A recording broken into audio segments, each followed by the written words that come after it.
There is no way that the Chicago Bulls will draft another guard in this upcoming NBA draft, or will they? This is your host, Rico Greenhowe, and you have found yourself on another episode of Bulls Digest. And so before we jump into it, I first want to remind you that 69.9% of you that watch are not subscribed to the channel. So like Modest Mazelis does in games, make sure that you slam dunk on that subscribe button for us because it means a lot to us here at Bulls Digest as we try to reach our end of the season subscriber goal. And so with that being said, let's go ahead and jump into the content today as we are looking at another NBA draft prospect, and we are looking at a guard in Jeremiah Fears. And so we're going to be talking about just what he does well, what he does not do well, and how he would tie into maybe the Bulls taking a chance here with him on draft night. And so let's start with just the metrics here with Jeremiah Fears. And so he is 6'4",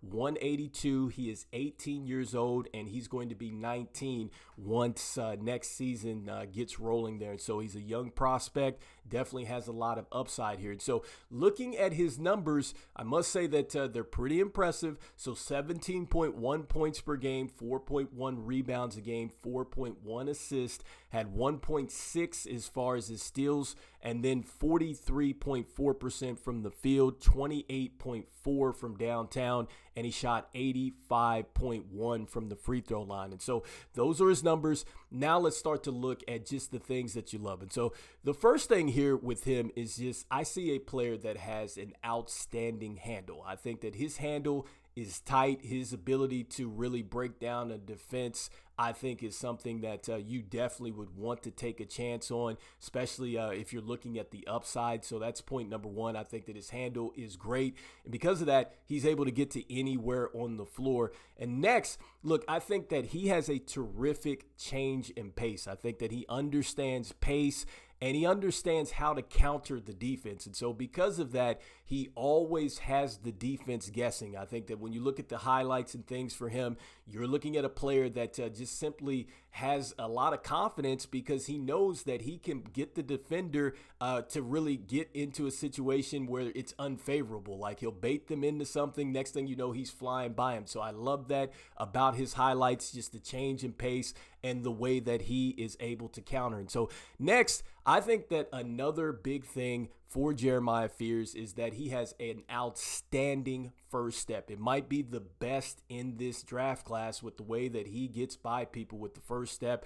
It is fast, which leads me to the next point, which actually ties in here. He might be the fastest player in the draft. I thought that he was terrific as far as using his speed once he does get that first step by you. And so next, I think another thing that I love about him is just that he has the ability to maneuver through traffic. And so I think coming off the pick and roll, he's a bit of a pick and roll maestro.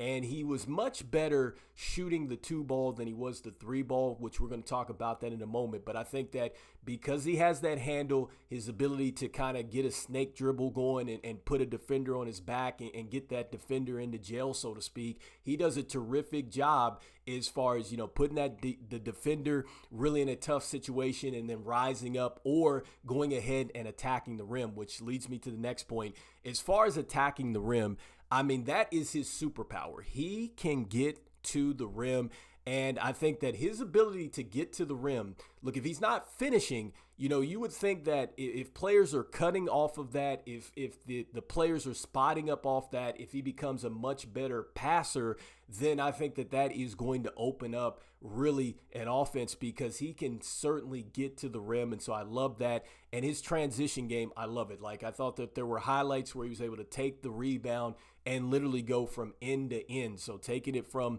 the opposite end all the way down, you definitely see that he has that capability as well. And so a lot to like about that. Huge upside really as a player that will attack the rim. And so next, when we start to get into the things that he's going to have to get better at, number one is he's going to have to really shoot the three-point shot a lot better. And so we just talked about his percentages there.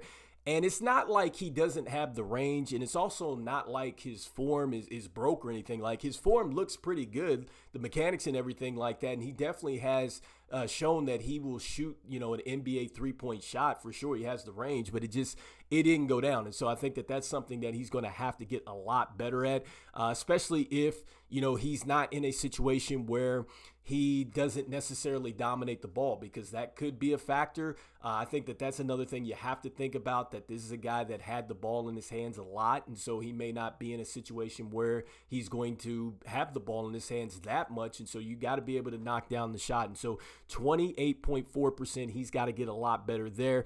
Next up, I think the next thing he's going to have to do is he just probably needs to get stronger, because when he went to the rim, I think as a finisher, he gets there, but there's times where you want him to make the layup. And so I don't know if it's necessarily, it probably has a lot to do with the strength and kind of get knocked off balance a little bit. So I think he's got to get stronger there, because these layups, man, they can turn into real turnovers for you too. Because if you miss a layup, next thing you know, the team has an advantage going down because you're on the ground, they're moving down the floor, whatnot. And so he's got to be able to convert those layups once he gets there. And so I think that is another point for him, and a weakness that he has to get better at. And so next, I think another thing for him is going to be defense. And so I'm not going to say that he's going to be a defensive liability, but he's not, I don't think he's going to translate into being an elite defender. I mean, I could be wrong about that. I think that he's going to have to probably improve as far as getting multiple efforts and things like that.